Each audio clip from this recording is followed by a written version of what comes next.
when you list your home for sale, you put it on the market, you assume that it's going to sell. And most sellers, Jesse, assume that they will have an offer in days, max weeks. Today, we're going to talk about the truth of what's happening in St. George real estate. This is the St. George Real Estate Morning Drive. It is. And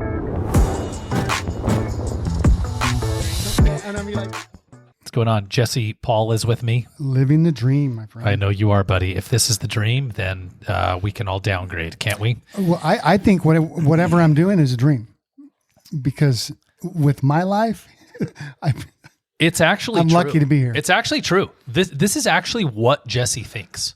It is. You know what you live really well. You live this wherever you go. There you are. And you live it really well. And so, all right, man, let's talk about it. Jeremy Larkin here. Yeah, that's not what we were talking about Host of the today. St. George Real Estate Morning Drive. It's Thursday. It is Thursday, guys. And we're going to talk about something fun. And here's what it is. We have a real estate market. And the real estate market, here's what happens, okay? Let's go outside of real estate for a minute, Jesse. When they're like, the average American teen is blank. Okay. The problem with averages is that they don't tell you a lot about what's actually happening at the one-to-one level, right? Right. And so in the trenches, right? Correct. And so in St. George, all right? So for instance, we say St. George Real Estate, all right? Well, what is St. George? What does that mean? I mean, what might that mean to one person versus another? If I say St. George Real Estate, what could that mean? Well, to one person, it could be all of Washington County. Okay. To another person, it could be literally downtown St. George. Sure. To another person, it could be St. George and Hurricane. 1,000%. It's wherever they're actually looking or whatever they're actually doing. This is true. Right? To one person, it could be, hey, I'm a seller. This is my neighborhood. Yeah. Yeah, this is exactly right. So St. George Real Estate means something different to a lot of people. Well, we happen to do this. There's this phrase that I will use, right? Which is when I'm visiting with a seller and I'll say, hey, Jesse, let's play this scenario out, Jesse. Okay. You're going to respond the way that most clients would when we talk to them on the phone. You call me, you're thinking about selling your home, we're visiting, and I say, Jesse, what are you thinking you'd like to ask for your home? And what are you going to tell me? I mean, I don't know. I want to see what you think. I don't really have an idea. Yeah. So sellers will often say that, and they'll say that it's the same as I'm just looking. Yep. It's a little bit of a self-protection, and the self-protection really makes sense because what is their fear? That you won't tell them the truth. You'll grab onto whatever they think and just tell them what they want to hear. Well, that's absolutely one. That's one of them. That's one. I think there's another fear actually, though. Okay. I'm fishing a little bit here. They're afraid that if they tell you what they think, like they've given up control. Not realizing that they're already in control all the way through. Yeah. And so here's what I will often say if you're a home seller. I'll say, Jesse, well, I assume that you'll, I assume that you'll list your home at a price that will cause it to sell. As a real estate professional, I study homes and prices every day. Yeah. I want you to think about what it looks like. And guys, our show's never about saying, hey, look at how great we are. But I want to put something in perspective. Can you imagine if you spent 6 to 12 hours, depending on our day, every single day, all week, all year? Can you imagine if all you did was study homes and prices? Would you have a little bit of perspective that the average person wouldn't have? And it's even more than homes and prices. It's actually the temperance of the market as well. Dude, what is the attitude, the temperance of buyers and sellers in the market? Is it temperate? What is that? Is temperance a word? I don't think it's the right word. Is it temperament? Temperament? Yeah, that's better. Okay. You know me, I always make up my own words. I don't. If you can't find a word, the thing is, it was make 'em up. close, but I couldn't decide. If you can't find the word, just make it up. So like statistics. Correct. How to lie with using statistics. So we literally study the temperament of the market. It's fascinating. Yesterday I had a situation, and guys, we're going to tell you on today's show, which is brought to you by our friends at Guild Mortgage, also brought to you by our friends at Glitchbusters. Jesse, we haven't even talked about this. all of our IT, our information technology, all of our systems and services in our office are managed by our friends at Glitchbusters. Let me tell you what happens with Glitchbusters. If there's somebody trying to like phishing, as in phishing, somebody trying to scam us, spam us, trick us, Glitchbusters, they're literally monitoring all of our machines remotely all the time. Good. And so if you're someone who is concerned about your security of your data, which you should be, especially a lot of our clients are downsizers and they're empty nesters. And guys, I'm going to say this with the utmost respect. A lot of them are over 60 and 70 and 80 years old. And if you're listening, I want you to pay attention because there's a reason that spammers and scammers and thieves and fraudsters prey on that age group. It's just not a group that grew up like, I mean, do you realize like babies now when they come out of the womb, they slap the baby to make sure it's alive, and then the baby like starts going to the app store to get their phone set up. Okay, maybe that's not true. But they're like, hey, he was born with a Samsung. It's a reject. Anyway, never use a Samsung, Blake, which I know you do. Oh my gosh. Was Blake, I don't trust people without iPhones. You know what I'm saying? Oh like, my gosh. Okay, back to the show. We throw a couple in once in a while. So, guys, Glitchbusters, I want you to reach out to us. We can connect you with Ronnie, or you just Google Glitchbusters, and they're great. So, Jesse, we're going to talk today about the odds of you selling your home in the first 30 days on the market. Yes. We're actually going to tell you what to the percentage point odds. Jesse, what percentage of sellers that we work with think that their home is going to sell like in the second they put the home on the market? Probably 95%. Because you've got two categories, right? Either because you've got some of them that think if it sells too fast, they're giving their house away. Correct. So those ones aren't expecting that. But the others, if it's not sold in a week, hey, what's going on? Yeah. Hey, what's going on? Yeah, and here's what happens, guys. Because of HGTV, we got sold a lie. And HGTV and all these other programs, we were sold this lie, and it's like this. Well, here's the funny part. Most people don't want to prepare their homes, so apparently they didn't believe that lie. We have a lot of trouble with that, getting sellers to cooperate that way. But here's the lie. I don't want to do that. Right. Yeah, I don't need to do that. Here's what people were sold.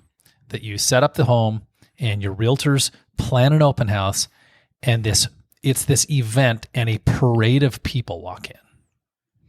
What most sellers experience, Jesse, is actually they put their home on the market, and 2, 3, 4, sometimes 5, sometimes 14 days pass, and they're like, oh no. What happened? And instantly they start asking themselves, did we hire the right agent?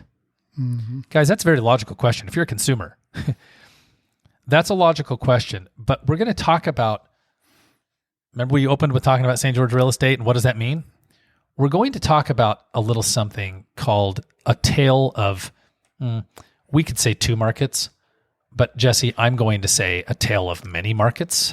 Okay. So I'm going to tell you guys how different the $0 to $500,000 market is from the 5 to 1 million market, from the 1 million plus, maybe the 1 to 1.25 million. I'm going to paint a picture today. If you're a seller and you're thinking about putting your home on the market in the next 12 months, I want you to pay close attention.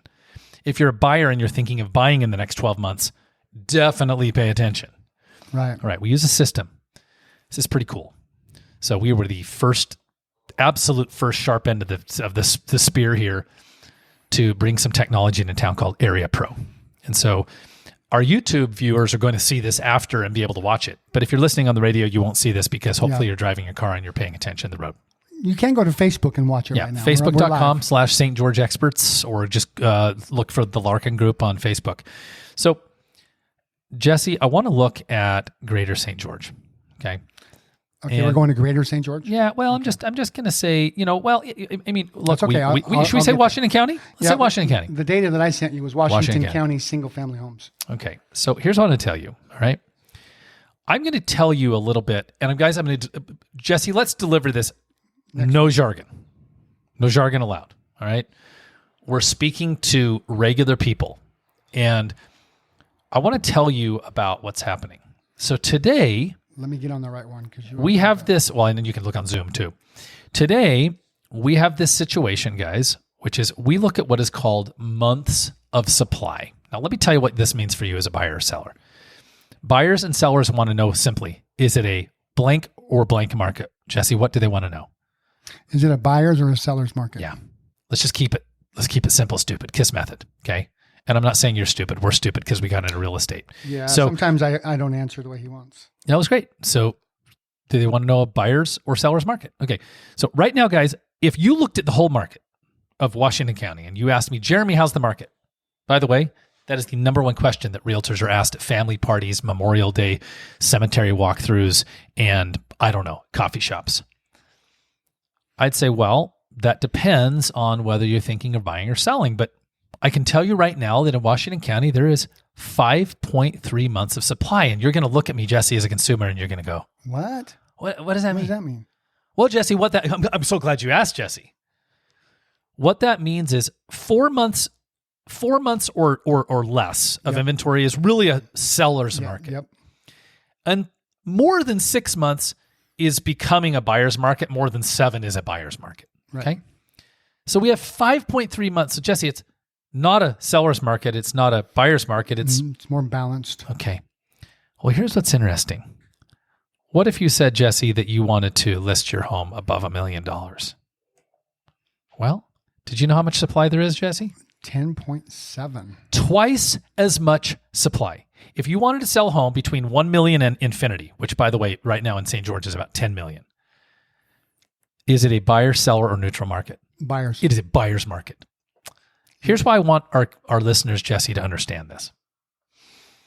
You cannot take blanket headlines from MSNBC and CNN and Yahoo Finance and Forbes Real Estate and KSL. You cannot use that data to make decisions for real estate moves for your family. Because right now I'm telling you that in Washington County, it's a neutral market. But if you're $1 million plus, it's a buyer's market. Well, Jesse, I'm curious. Could we isolate that a little more? I think that we could. What if I wanted to sell a home that was 2.25 million plus? 2.25? Yeah. How many months of supply? You're going to love this. This is so phenomenal. 34.3.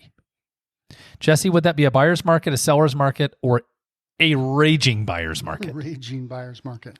So let's even go deeper than that. Yeah, guys. So here's what we're saying. As he's pulling this up, what I want you to know is there is a 2.9% chance, 2.9% chance that you would sell your home above 2.25 million in the first 30 days. Yep. 2.25 guys of 100. There's a 2% chance. So and here's why that data is important, because when we step into our seller brain, I call it. Yes. Oftentimes we will say, "Well, I'm not in a hurry." Even if you are, if you're stuck on a price, you'll hold your ground and say, "Well, I'm not in a hurry. I just want to wait for the right buyer." So if there's a 3% chance to sell in the first 30 days, that's important because after 30 days, every buyer says, "Hey, what's wrong with this house?" Oh, buddy. It goes from being a positive walkthrough to a, "Where's my calculator? I want to figure out exactly what's wrong with this house so I can get a deal." Yeah. It changes their brain. Jesse, I love this. The average home in that segment of the market has been selling for about 97% of the asking price. Here's the funny part. Homes are selling across the market, in the high price points, the low price points, the middle price points, for about 97% of the asking price, more or less. Yeah. That hasn't changed. What we're talking about is the odds of you selling your home. All right. And by the way, the average listing price above $2 million is $3.8 million, and the average sales price is $3.79 million. Now, let's shift gears, Jesse. First of all, let me ask you this. How would you counsel a buyer versus a seller if they, based on the data you saw for $2 million plus homes. So if we had one of our clients came in looking for $2 million plus, how would you counsel a buyer versus how would you counsel a seller? Because it's a different conversation. So how I would counsel a buyer is to make sure that they knew they were stepping into a market.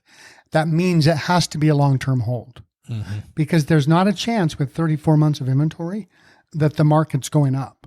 Would you tell just can't. What else would you tell a buyer if you, based on that data, 34 months? Let's just make sure that with each home, we're really looking at the data to make sure that we've got the Would you tell them to write a full price offer so they don't lose it? Absolutely not. How would you counsel them in terms of how they offered? Well, two ways. Number one, we need to consider that there's a human being on the other side. Sure. And if we go in too low, we could lose all negotiations. Yep. Right. So we've got to balance that if they really want the home. Now, if there's 2 or 3 to pick from, maybe that doesn't matter so much.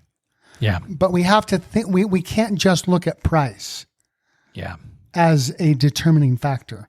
We have to look at all matters. Well, and well, let me say something else. How would you counsel, just for fun? How would you counsel a seller if you said, buddy, we got 34 months of inventory in your price point? Well, 2 ways. First we go deep on what they think they need or want, right? And how important is that? For instance, if you're moving across the country, are you okay not moving if we can't figure out where the price needs to be to get a buyer? Yeah, this is the question that I'll often ask Jesse in shorter terms is I will say, what is your plan B if the market doesn't bring us a motivated, willing, and able buyer? And a lot of people, when you ask what plan B is, they're like, what do you mean plan B?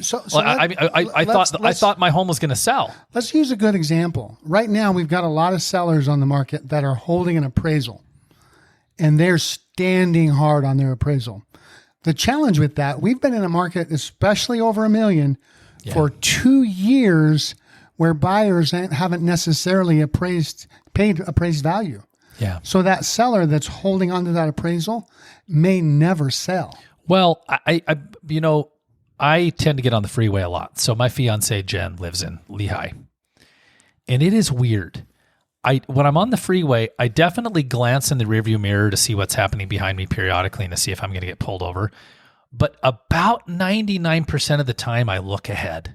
I know that's weird. I say that, guys. That's some subtle sarcasm. Yeah. What's the problem with an appraisal, Jesse? It's behind us. We don't know what's in front. It's mile marker 220 and we're at 222. So in a market like that, if we're not ahead of it, we're chasing it. Yeah. And guys, chasing, I dated for a while. Chasing's never fun. But hey, we all fall prey to that. So here's what I want clients to understand. This is a different market for buyers and sellers in the high price points. Now, here's something amazing. Now, here's something that's going to blow their mind. Jesse is a different market under $500,000. Oh, yeah.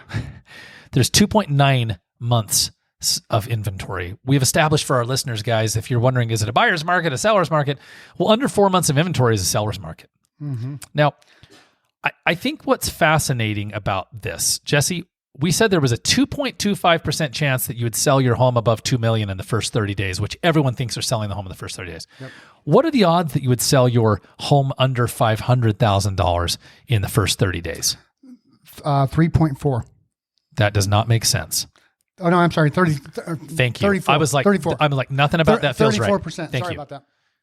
I moved my decimal point too much. 34% 34%. chance. There's a 10 times higher likelihood that you would sell your home under 500 in the first 30 days versus your home over 2 million. And here's what's interesting about that number right there, that segment. Yeah. Those homes are either selling immediately within that first 3 weeks or they're having to do a price reduction. Why? Question. One of the last great multiple offer bidding wars I saw, and this is actually not I was talking to someone about this week. Do you know my home downtown that we've talked about on the show 20 times? It is one of the last super true bidding wars I saw in St. George real estate June ago. And that was actually in I mean, Isn't that weird? technically it was a seller's market because we had something months of inventory, but it was in a market where we definitely had buyer behavior. Yeah, it's weird. So here's my question though, but I referenced that as kind of like an anchor to this. We're not seeing bidding wars, not even with only 2.9 months. A seller's market under 500. Why do you think we're not seeing the bidding wars? Because there's fear in the market. And there's two reasons. Number one, there's fear in the market. But number two, when a buyer, especially if they're getting a loan, they look at that price, they look at the payment they're paying, and they have a coronary. Like, holy, are you kidding me? My payment is that much? Pal, you bet they do. I mean, like, wow. Do you guys realize on a previous show, Jeremy Larkin here, by the way, with the Larkin Group home selling team, Keller Williams Realty. I've got my business partner, Jesse Paul here. St. George Real Estate Morning Drive. On a previous show, you said something great. Average mortgage payment in Washington County went from like $1,400 to $3,200 since 2019. From $1,400 to $3,200. That's the average. And that's based on most people really probably be buying a $550,000 house. We're not talking about $1 million home. No. You guys realize $1 million home right now, if you put 20% down, it's a lot of money. You'd still have a $6,000 mortgage. So, Jesse, and we see this, and you know how we see this in the data? We see that even though it's a seller's market, air quotes, under $500,000, homes still sell for about 97% of the asking price. Why? Buyers are still negotiating because they're afraid. Because it's still high. Like the prices are so high. A little bit of revenge buying. They're high, especially in this price point. Prices are still high based on the monthly income that the buyer makes. Correct. And our local, what they actually should be. Correct. Because the last 5 years, they literally doubled. The last 7 years. Yeah, there's a complete disconnect. Jesse, there are 256 homes for sale under $500,000.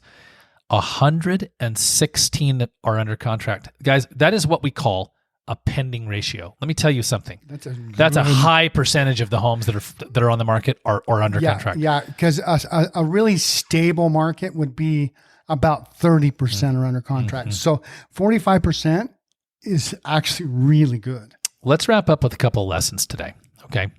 From the trenches, when people tell you, they ask, how's the market? Or I saw some market news. Here's what I want you to know. You cannot trust a single headline. No. Okay, there's a different market under 500, 5 to a million to 2 million plus. There's a different market in Hurricane versus Larkin versus Tokerville versus Ivans versus St. George. Yep. Real estate happens at the ground level. We're going to coach buyers and sellers very differently. I'll wrap up with a quick story in our last 90 seconds. I took a client. We spent 3 days with them, John and Lori, great folks from Salt Lake City, mostly full days. We sifted through 11 homes that we showed. We put a home under contract, and I said, something doesn't smell right. I'm telling you, I think there are structural issues. And we did some investigation, and there were structural issues. We had a structural firm go through and measure the home, like to find out how much had the home shifted. In 2021, they would have said, it's fine. We'll figure it out later. We'll buy the home. And they would have paid full price. Oh yeah. At least. We had negotiated $20,000 off the asking price. And I promise you, they're starting over. This is a different market. And by the way, I don't know if I'm going to pat myself on the back. You know what I'm going to do? I'm going to thank heavens and the Lord that I had the experience and wherewithal after 20 years to say, guys, I think you need a structural inspection, right? I hope someone's looking out for you in your real estate transactions. Yeah, they have your best interest in mind before the transaction. And I beat him. Like, I didn't even wait for the report to come back. I called him, hey, I just walked out of here. This is what we found. He's going to give you a report. But I think it's back to the drawing board. And so they'll come back to town and we will start from scratch. And that's life, guys. Visit us at gostgeorge.com, gostgeorge.com, or Google the Larkin Group if you're thinking of making a move in the next, say, 12 months. We are so happy to answer your questions. You can get a copy of our downsizing guide, our ultimate home selling guide, all the things. Jeremy Larkin and Jesse Paul. Thanks for having us. Over and out.